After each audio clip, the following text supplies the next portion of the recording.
भाइयों बहनों एवं बच्चों, हम लोग आज कौन सा त्योहार मना रहे हैं? पवित्र त्रित्व का त्योहार। त्रित्व क्या होता है?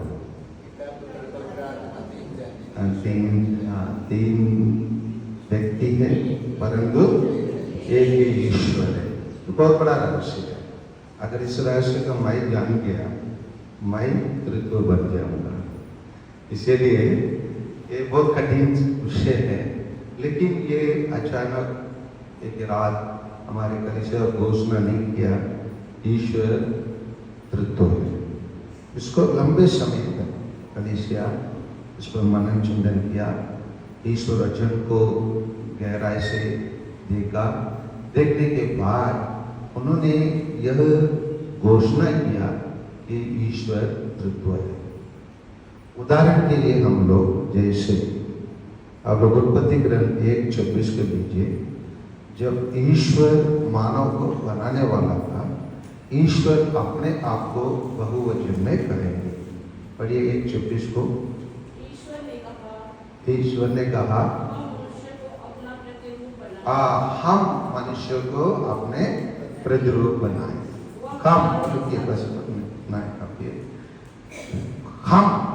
हम मतलब एक वचन या बहुवचन? बहुवचन। तो इसलिए ईश्वर अपने आप को ही बहुवचन में प्रकट करता है। बहुवचन में प्रकट इसलिए करता है, ईश्वर एक परिवार है, ईश्वर एक दल है। परंतु एक ही परिवार होने के कारण, एक दल होने के कारण क्या अनेक ईश्वर है क्या? जैसे हमारे हिंदू धर्म में त्रिमूर्ति कहते हैं, तीनों अलग अलग ईश्वर है। वो ब्रह्मा हो, विष्णु हो, या महेश, ये तीनों को अलग ईश्वर कहते हैं। परंतु वो लोग ये नहीं कहते ये तीनों एक ही ईश्वर है। इसके अलावा लोग 35 करोड़ भगवान है बोलते हैं।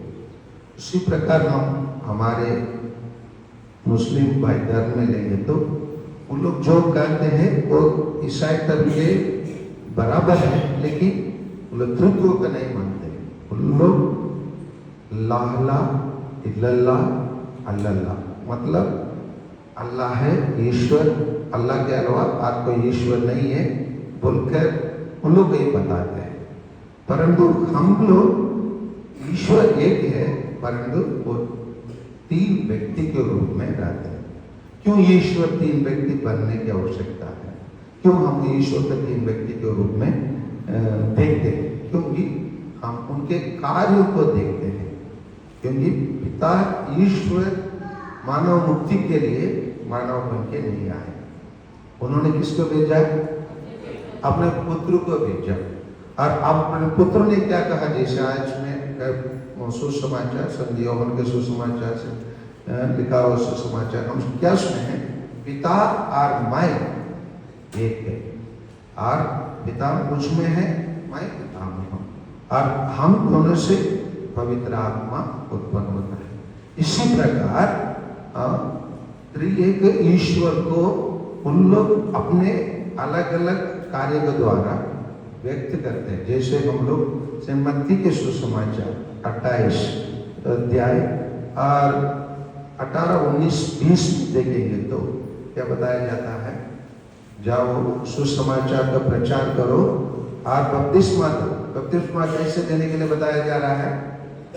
पिता और पुत्र और पवित्र आत्मा के नाम। प्रभु यीशु स्वयं यही वचन को यही हमारे लिए छोड़ के गया कि ईश्वर त्रित्व है।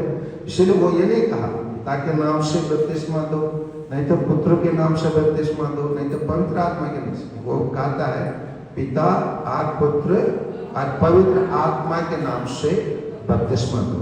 इसी चीज को सेंट पौलुस कुरिन्थियों को लिखा हुआ दूसरा पत्र अध्याय 13 में, जिसको हम ईसा के शुरुआत में उसी प्रार्थना को हम रोज मिसा बलिदान के देखेंगे तो मिसा बलिदान में जो भी प्रार्थना बोला जाता है, जो वाक्य बताया जाता है, अधिकांश वो बाइबल से लिया गया वचन है।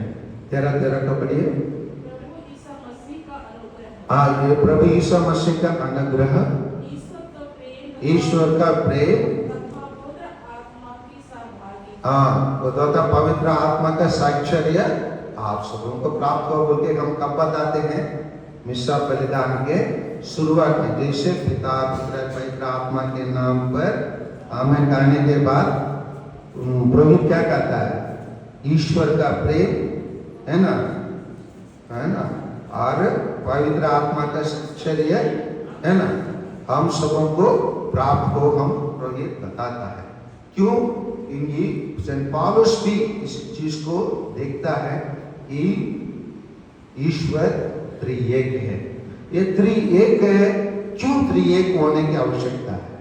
त्रिएक होने की आवश्यकता इसलिए होता है कि मानव एकता में रहने के लिए। हम अक्सर मानव एकता में रहते हैं क्या? हम लोग विभिन्न दल में रहते हैं, विभिन्न गुण है ना, अलग अलग विचार के रह जाते हैं, अलग अलग क्षेत्र के लोग रह जाते हैं, अलग अलग विधि रिवाज कर रह जाते हैं।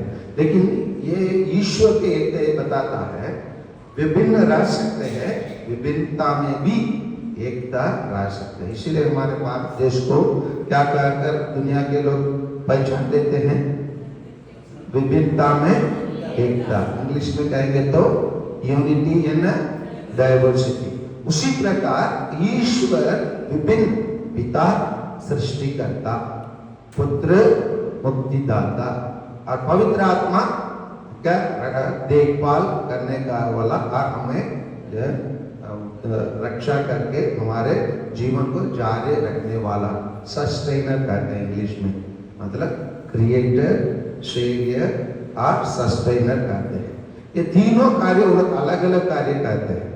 जैसे उदाहरण के लिए हम अपने घर के सामने 3 पेड़ लगाए होंगे, एक आम का पेड़, एक जामुन का पेड़, एक अचल का पेड़। तीनों कहाँ पर रहते हैं? धरती में रहते हैं। तीनों धरती में रहते हैं। तीनों को हम पंप से पानी देते हैं, एक ही पानी देते हैं। आम पेड़ को अलग पानी, जाम पेड़ के अलग पानी, अटल का पेड़ के अलग पानी देते हैं क्या? नहीं, तीनों को एक पानी तो देते हैं। तीनों को एक ही सूर्य का शक्ति मिलता है, तीनों को एक ही हवा मिलता है, लेकिन फल अलग अलग होता है, उनका स्वाद अलग अलग होता है, उनका गुण अलग अलग होता है। लेकिन तीनों कहाँ रहते हैं? धरती में रहते हैं। तीनों को क्या कैसे पानी मिलता है? एक समान का पानी मिलता है। तीनों को कैसे हवा मिलता है? एक ही समान का हवा मिलता है। तीनों को कैसे धूप मिलता है? एक ही समान का धूप मिलता है। परंतु फिर भी उनका गुण में अलग है और उनका फल में अलग है। उसी प्रकार ईश्वर एक है। जैसे धरती में रहने वाला पेड़ एक ही धरती में रहता है, उसे ईश्वर एक है, लेकिन उनका कार्य अलग है। उनका जैसे पिता का भूमिका पुत्र नहीं करता है, पुत्र का भूमिका पिता नहीं करता है, और पवित्र आत्मा का भूमिका ना पुत्र करता है ना पवित्र आत्मा करता है। उनको विभाजन मतलब इसी कार्य को देखने का उनका है। फिर भी इसी एकता और विभिन्नता रहने के बावजूद भी उन तीनों समानता रहता है, समानता रहता है। समानता के साथ उनमें तीनों में कभी लड़ाई नहीं है ना। कभी पिता नहीं कहता है बेटा तुम मुझसे छोटे हो, ना पवित्र आत्मा कहता है देख मैं तो जाकर दुनिया कर देखभाल करता हूँ इसलिए मैं बड़ा हूँ। उनके बीच में कभी एक बार भी क्या नहीं होता है ऐसे लड़ाई या ऐसे विचार, कोई एक को ऊंचा कोई एक छोटा का विचार है। तीनों बराबर रहते हैं। जैसे हम लोग त्रिकोण देखते हैं तो त्रिकोण क्या रहता है? समुद्र त्रिकोण में तीनों बराबर रहता है। ऐसे ईश्वर त्रिकोण के समान, ईश्वर समान तीनों एक साथ रहते हैं। तीनों एक दूसरे के साथ रिश्ता रहता है, एक दूसरे के साथ एकता रहता है, और साथ के साथ तीनों के बीच में भिन्नता रहता है। वही चीज को ईश्वर हमारे परिवार में हम माँ बाप और बच्चे रहेंगे, फिर भी माँ बाप बच्चे अपने अपना भूमिका निभाएंगे। फिर भी उन लोग 3 परिवार है, एक परिवार है, ये परिवार बर्नार्ड का परिवार है, 3 परिवार कहेंगे क्या? बर्नार्ड एक परिवार है, उसकी मिसेस पुष्पा एक परिवार है, उसके बेटा आयुष एक परिवार कह सकते हैं क्या?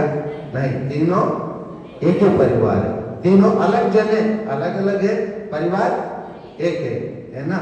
और उसी प्रकार उनके बीच में एकता रहता है नहीं रहता है? रहता है। अध्ययन के बीच में भिन्नता रहता है नहीं रहता है? रहता है। उनके बीच में समानता रहता है नहीं रहता है? उसी प्रकार त्रिएक ईश्वर एक ही रहता है, वो भिन्न है, ये भी उनके बीच समानता है। उस सब इसलिए है हम मानव जैसे हम ये धरती में रहते हैं, हम लोग एकता के साथ रहना है, समानता के साथ रहना है, साथ के साथ अपने अपना भिन्नता हमको जारी रखना है। अपना अलग पहचान रहता है। जैसे फादर जोसेफ सामान्य रूप में सब लोग के साथ एक पुरोहित है, सब लोग के साथ एक ईसाई है, लेकिन फिर भी फादर जोसेफ का कुछ अलग गुण होता है, कुछ भिन्नता होता है, दूसरों से अलग होता है। उसी प्रकार त्रिएक ईश्वर है, त्रिएक ईश्वर में तीन जन है, तीनों गुण अलग है, लेकिन फिर भी उन तीनों के बीच में एकता रहता है। उसी को हम अपने परिवार में बना के रखने के लिए आज का इस त्योहार हम सबको बुलावा देती है। आइए हम सब एकता में रहें, समानता में रहें और भिन्नता में रहें। आमीन।